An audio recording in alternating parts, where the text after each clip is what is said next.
everybody, welcome back to The Hobby Musician. You're joining us today for episode number 2 in our 3-part mini-series that's all about kind of documenting my very first journey into buying my first set of professional grade custom molded in-ear monitors. Now, you might be thinking, what about episode 1? Don't worry. I'm going to put a link at the corner of the screen right here that will take you to that video. But the good news is each of our episodes I've kind of designed to be self-contained topics. And in a nutshell, the first episode we did covers me going through all the steps of getting professional ear impressions made. We go to the audiologist's office, we ask the doctor questions, we film the whole process so that you can see what all is involved with that when you go out and get your own set made. Well, coming back to this video, the topic for today I kind of think is, for me, the most difficult because today I have to pick. I have to pick a company, I have to pick a specific model, and I have to spend my hard-earned money to purchase something. So I'm going to start out by doing our kind of standard disclaimer. We are not sponsored. I'm not sponsored by anybody. No products, no companies. I wish I was, but I'm not. So everything I talk about is just going to be something that, is my opinion. These are things that I've discovered from doing my own homework, my own research, and ultimately, I've been saving my own pennies. The money that I spend is all mine. So that's going to allow me to kind of give you my opinions, my takes on some of the options that are out there. Okay, there's a couple kind of first things that I want to talk about before later in the video. I'm going to switch up the screen, I'll show you the computer and kind of talk about some specifics of one of the things that I'm starting to lean towards. Well, the first thing that I want to say is how do you arrive at choosing just a company? There are so many different, things out there that you can choose from. The downside to this, or I guess the bad news, is you're gonna have to do some homework.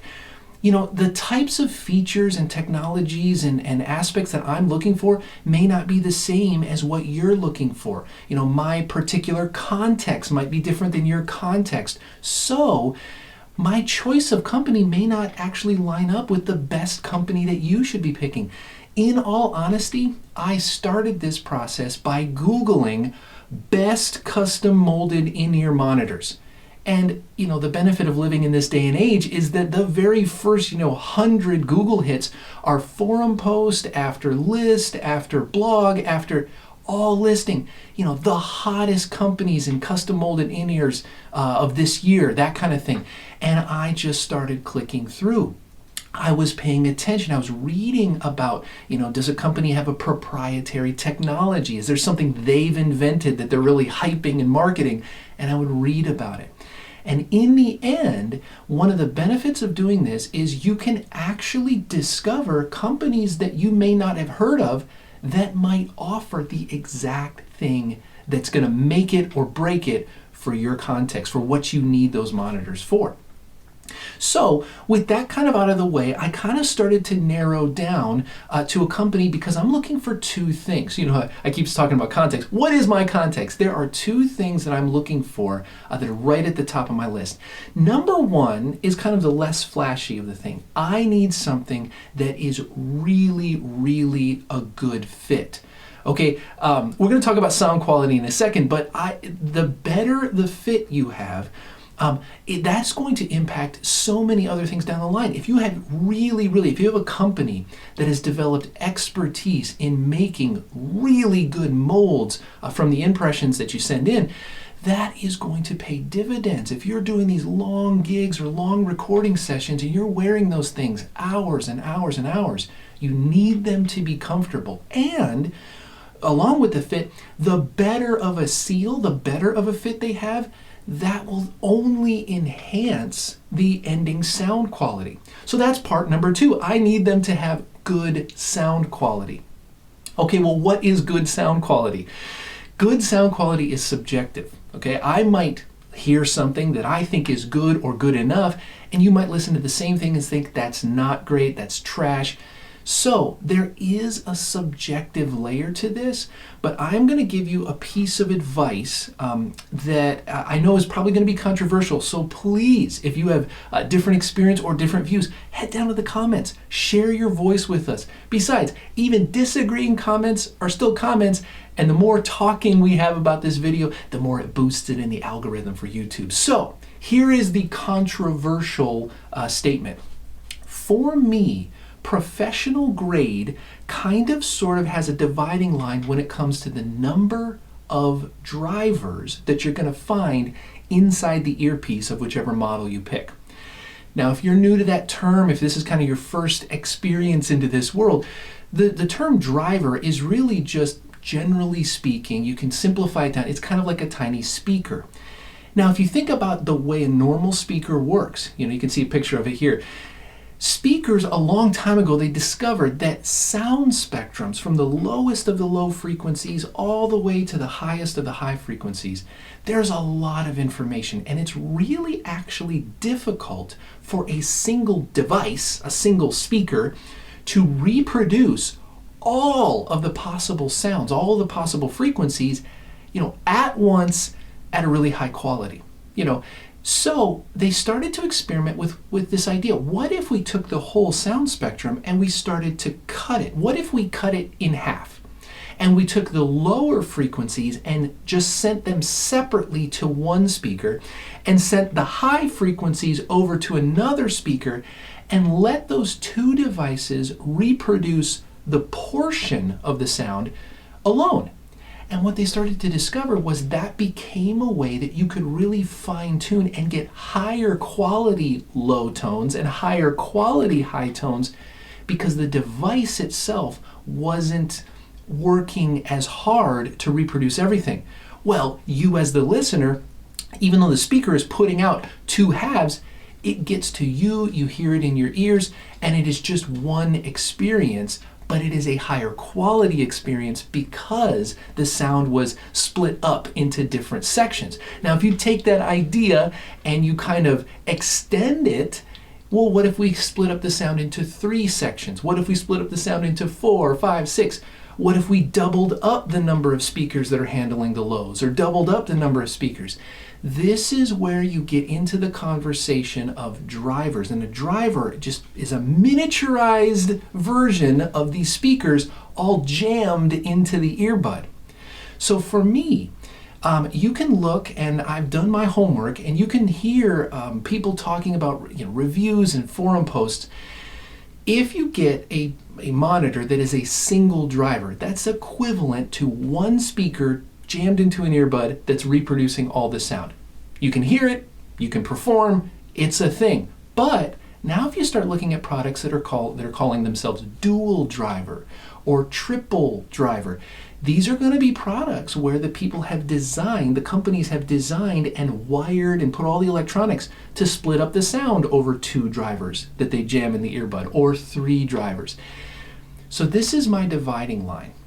The number of drivers is really going to determine a lot of the price of the product. The more drivers you have, the higher the price goes, because it's just technically harder to get them all working correctly. But if you do enough looking, you will find enough discussion that the quality difference between single and dual is noticeable and significant. Okay? The quality difference between a set that has 2 drivers and 3 drivers is significant and noticeable. And then once again, if you go from a 3-driver product to a quad or a 4-driver product, typically, generally speaking, there is a noticeable and significant difference. But here's where the controversy starts. You can look, you can read, yes, go from 4 to 6, 6 to 8, 8 to 12, 12 to 16, and on and on and on. You will hear people talk about quality differences, but the conversation starts to change after about 4 drivers. The conversation now starts to change not just about the quality of the sound, but the character of the sound. When you start getting more and more drivers, companies will start to double up, which frequencies go to certain drivers. It's not that they're necessarily cutting the sound into 8, the sound spectrum into 8 portions. No, they're going to have like 2 drivers doing lows, 2 drivers doing mids, 2 drivers doing high. So the character of the sound, it might be more emphasized in the high frequencies or the mid frequencies or the low frequencies. So after about 4 drivers, it's not necessarily that you're seeing significant quality increases, but it's going to be about the specific character of the sound. And that, again, brings back in subjective. Some people like the character of the sound of this design or that design. So for me, the cutoff line that I'm looking for is 4 drivers. That is going to, for my purposes, get me into that kind of professional level, but it's going to allow me to still be able to have the highest quality sound so that I can monitor my performances and really get what I need out of these devices. So with all of that out of the way, let me stop talking for now. I'm going to get the camera switched up and I'm going to show you the computer and talk through one of the companies that I found in my research and kind of my thought process behind some of the technologies they offer and what I think I'm going to lean towards ultimately purchasing. All right, I'll see you back here in a sec. Okay, everybody, we're back here and you can see we've got some things pulled up. So the big reveal is that after all of my homework and after all my research, I have ended up deciding that I want to get some monitors from the company that you see here, InEarz Audio. Now, earlier in the video, I talked about the 2 main considerations that I'm looking for. And number 1, I said, was fit and expertise in making the physical housing. Well, in researching this company, they started out for decades, they were specialists in hearing aids. So initially, they did not make, products for musicians, but it was just hearing aids. And if you really think about that, the workshops and machinery and technical expertise that you need, making a hearing aid is more about comfort than it actually is about sound quality. You're wearing those things all day. They need to be comfortable. They need to fit correctly. Well, then, after decades of doing that, they started to realize they could leverage that expertise into this market. So they started to redesign and research other drivers and work on the sound quality, and now they offer a complete, multiple complete lines of musician geared in-ear monitor products. So that's kind of what led me to this. They really had both of those things. They offer some versions, some models with some really high sound quality, you'll see in a second, and I'm really feeling comfortable that whatever product I get from them, I can kind of trust that right out of the box, it should have a really good fit. Now, I also mentioned that different companies offer or potentially offer proprietary or unique technologies. Well, I want to show you that. InEarz offers a variety of technologies, but one of the ones that caught my eye is this. They offer products with modules that you can take in and take out and swap. And they're calling them these ADEL modules, but in a nutshell, what they have done, you can see down here a picture. In the outside or accessible from the outside of the monitor, there are these tiny, tiny little, pegs, they kind of look like, that you can insert and swap out. And what they have done inside those pegs, if you look really carefully, you can see a tiny, tiny hole. Well, some of the modules have been designed with these internal diaphragms, basically kind of a flexible disc inside that. And there's a hole that leads into the internal cavities that will allow these modules to help dissipate some air pressure. Anytime sound is generated, it's a wave that travels through the air. So there is always going to be energy and waves coming through there.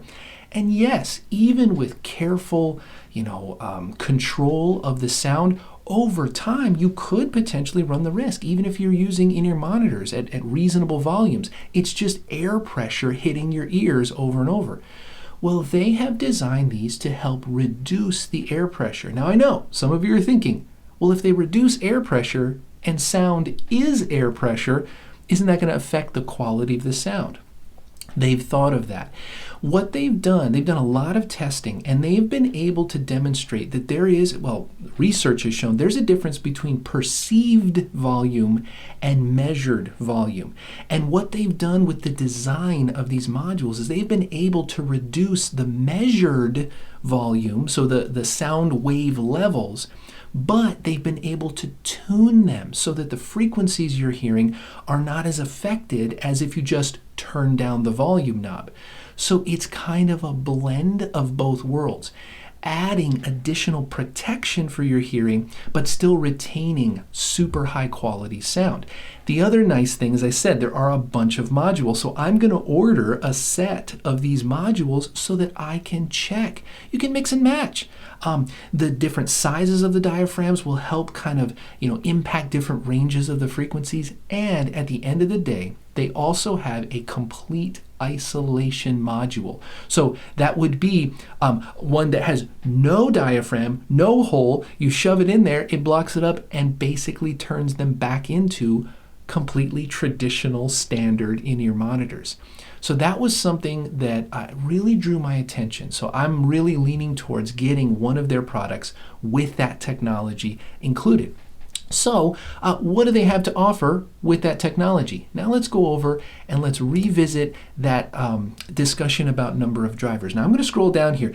I've just pulled up a tab where they have sorted all of their models because they can have all of their models with this technology or all of their models with a different one. So I've just pulled up all the ones with those ADEL modules in them. And you can see, starting out, they have a model called the Utopia, the Nirvana, the Soul. If you come down here, I think there's a Euphoria. Now, I'm just going to say it. Marketing, sure. These are just all generic, spacey names. What's the difference? What are you going to say? Well, the Nirvana is this, and the Euphoria is this. It's all feelings and states of being and states of mind. Well, if I keep scrolling down, now it's going to switch. It's going to switch into numbers. There's a 450, a 350, a 300, a 250. Well, the difference between all of these is going to be the number of drivers that they put into them. So as we said before, you can read the specs, but their model, the 250, that's a dual driver model. Now they got a 300 and a 350. They are each 3 drivers, but they're different types of drivers.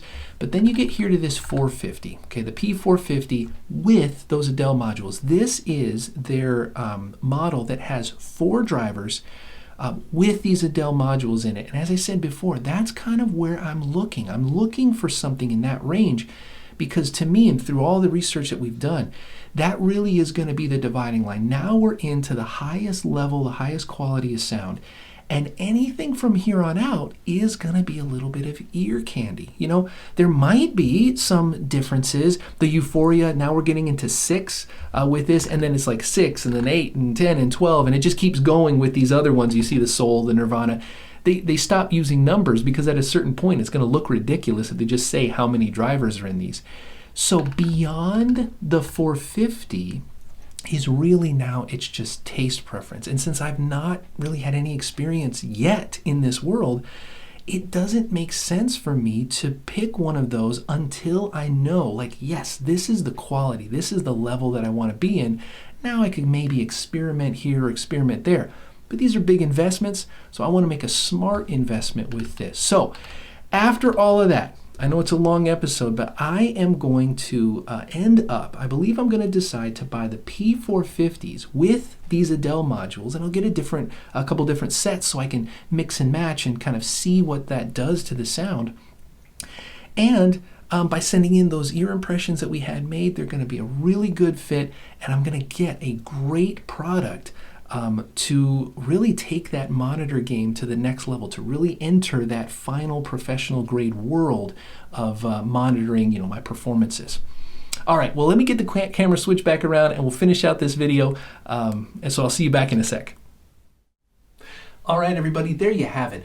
We're going to go with that model, that P450 model, and the only thing left for me to do now is I got to go through, there's some customizations that I can pick. I can choose what colors I want the materials to be or what kind of logos I want printed on the outside. So I'm going to go through, take my time, make those choices, and once I hit purchase, the last thing that I want to cover is no matter what company you end up going with, you're going to need to be prepared at this point to wait. Products like this take time. They are custom fit to you. So there is nothing they can just pull off a shelf and ship to you, within 2 days. They've got to get your ear impressions, arrive at their facilities, use them, build it. So I don't necessarily know how many weeks it's going to be before I receive them. So I know that you're all waiting for that conclusion. In our third episode, I'm going to unbox them, go through it, review, demo the whole thing. So when I get them, I'm going to put a link to that video in the corner of the screen right now. So there's only two options. If you're watching this far enough in the future, you might have seen the link appear. But if you're watching this before I arrive and there's no link there, here's what you got to do. Go down below here, subscribe to the channel, and make sure you click the bell. Because if you click the bell, that will notify you when I post new videos. And by that time, hopefully the link shows up and we've had a chance to receive them and go through that. So here at the end, I hope you got something out of this video. And as always, thank you for watching. And until next time, play on, my friends. Play on.